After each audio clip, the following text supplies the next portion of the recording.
Hey basketball guys, we have news. Let's go to more news from the Golden State Warriors, but before that, don't forget to subscribe to the channel and leave your like. The Warriors need to act quickly to take advantage of improved business opportunities during the trade deadline. A great player who is athletic and a scorer would help the Warriors a lot. News is currently emerging that DeAndre Hunter will be available for trade. It will be necessary for the Warriors executives to be bold and bring in players to put the franchise in the place it has always deserved, to compete for titles. Rumors: Warriors are interested in negotiating for two great Atlanta Hawks players. Amid a recent and current skid down the standings from first place to the play-in tournament, the Golden State Warriors are expected to make a move before the February 6 NBA trade deadline. Jimmy Butler has emerged as a plausible target, and Brandon Ingram has also long been linked to Golden State. However, Ingram is expensive and is seeking a massive contract, and the Miami Heat's circumstances point to them not being willing to deal Butler this winter, especially to the Warriors. That doesn't mean the Warriors should stand pat this trade season, and two intriguing targets are a possibility. DeAndre Hunter could be cut before the deadline, and if he's available, the Warriors should pounce. That being said, there is one factor that Golden State needs to consider. Hunter is under contract for 3 seasons and could earn between $20 million and $25 million per year. He is in his 6th season in the NBA and scores around 20 points per game on excellent shots. Hunter has a slight edge, making 45.7% of his shots from three-point range. With that in mind, the Warriors should simply try to land Hunter. The trade: DeAndre Hunter and Bogdan Bogdanović to the Golden State Warriors for Jonathan Kuminga, Dennis Schroeder, Gary Payton II, Kevin Looney, and a 2027 first-round pick, top 5 protected. Hunter's improved shot diet has him on course for the most productive and efficient campaign of his career. It has also made him an intriguing target for any and every win-now shopper, since no modern team has too many versatile wings with reliable outside shots. While neither he nor Bogdanović would fill Golden State's second-star opening, the pair seem like easy system fits who could help the machine run more efficiently. Hunter's shooting and consistency could make him a cleaner fit on the wings with Andrew Wiggins, and Bogdanovic's ability to generate chances for himself and his teammates would make Stephen Curry's life a lot easier. The Hawks, meanwhile, might pounce on the opportunity to further brighten their future by adding both Kuminga and the 2027 first. As an added bonus, they could even keep themselves competitive this season. Tanking doesn't help since they don't control their first-round pick, as all 4 incoming players would arrive with plug-and-play ability. Warriors youngster gets chance to expose hidden skill that might make or break career. Gue Santos got the opportunity to show off his improved shooting skills, an asset that may decide his NBA future. Heading into a 4-game road trip, the Golden State Warriors were severely depleted by injury ahead of their matchup with the Detroit Pistons at Little Caesars Arena on Thursday. In addition to the lengthy injury Jonathan Kuminga sustained against the Memphis Grizzlies on January 4, Andrew Wiggins is taking an absence from the team for personal reasons, Moses Moody is dealing with a knee injury, and Brandon Podziemski and Gary Payton II remain out for the time being. With a short rotation, youngster Gue Santos, the Warriors' second-round pick in the 2022 draft, got his first real opportunity of the season in playing 25 minutes off the bench. Golden State's 107-104 win over the Pistons depended on a number of role players to match the intensity of their opponents who were riding a 5-game winning streak. Santos emerged as the shining star of the game, with his shooting ability and hustle helping the Warriors' offense maintain their lead throughout the night. Warriors forward Gue Santos revealed just how hard he's worked on his shooting. Santos went 4 of 6 from the field, all of which came on 3-pointers after having only made 1 triple through the first 35 games of the season.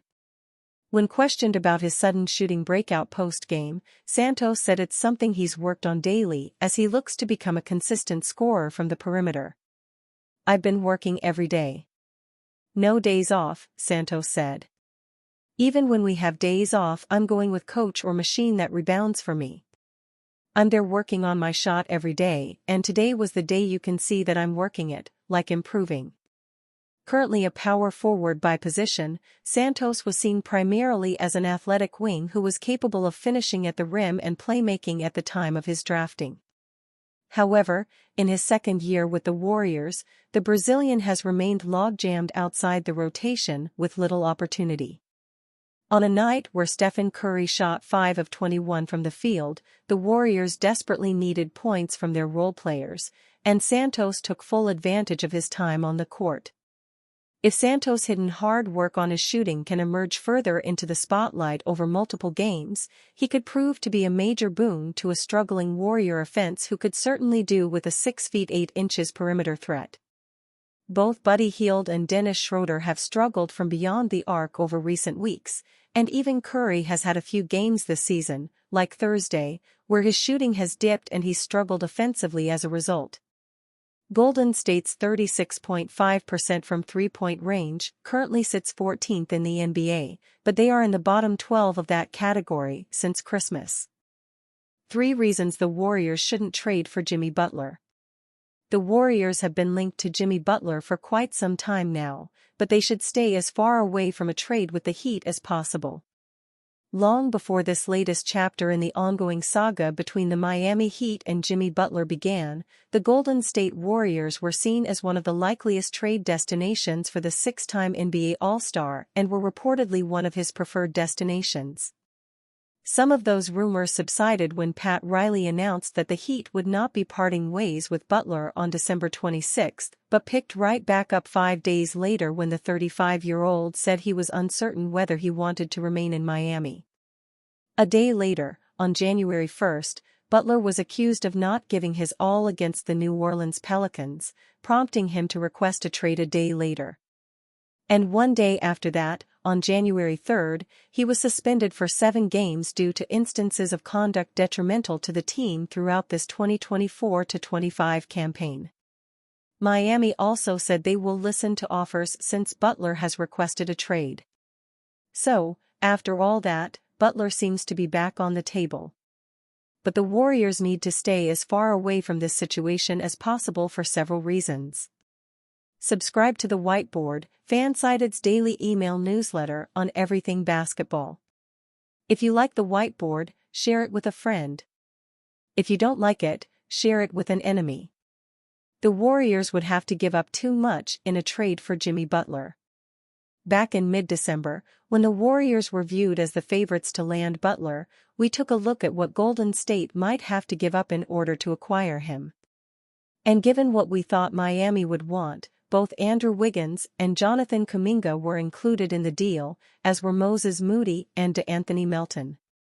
Melton's no longer an option, as he was shipped to the Brooklyn Nets in the Dennis Schroeder deal, but the other 3 are still in play, and it legitimately might take that much for the Heat to consider dealing Butler. And just as we said then, this is just far too much for the Warriors to give up. Even including one of either Wiggins or Kuminga in a trade doesn't make much sense from a statistical standpoint, and including both in a deal to get maybe a year and a half out of Butler would be a monumental mistake on Golden State's part. The financial aspect alone doesn't make sense for a 35-year-old who's prone to injury. The financial issues that come with acquiring Butler don't make sense for the Warriors either. Butler is making more than $48.7 million this season, minus the $2,355,798 he's losing during this suspension, and has a player option on his contract for 2025-26 for north of $52.4 million. For starters, he's simply not worth that type of money at this stage of his career and would likely want even more in an extension, given how the market is today. To even have a chance of making things work financially, the Warriors would have to unload the contracts of Wiggins or Draymond Green, perhaps even both, and in no way, shape, or form should the Dubs be willing to do that. Not for a guy who's only played more than 60 games once since joining the Heat in 2019 and might not be available come playoff time. When healthy, Butler is still a very good player, but it's no secret that his best years are long behind him. But even beyond the decline in productivity or the injury issues, the fact of the matter is that Butler, who can be extremely likable a lot of the time and still seems to enjoy the game, has been a bit of a headache wherever he's gone throughout his career. He clashed with teammates while with the Chicago Bulls, which got him traded to the Minnesota Timberwolves. The same issue came about with the Wolves, which got him sent to the Philadelphia 76ers. Disagreements with the front office were obviously a thing in Philly as well, and now there's all this drama with the Heat. Again, it's just not worth the hassle for the Warriors at this point to entertain any thoughts of trading for Jimmy Butler.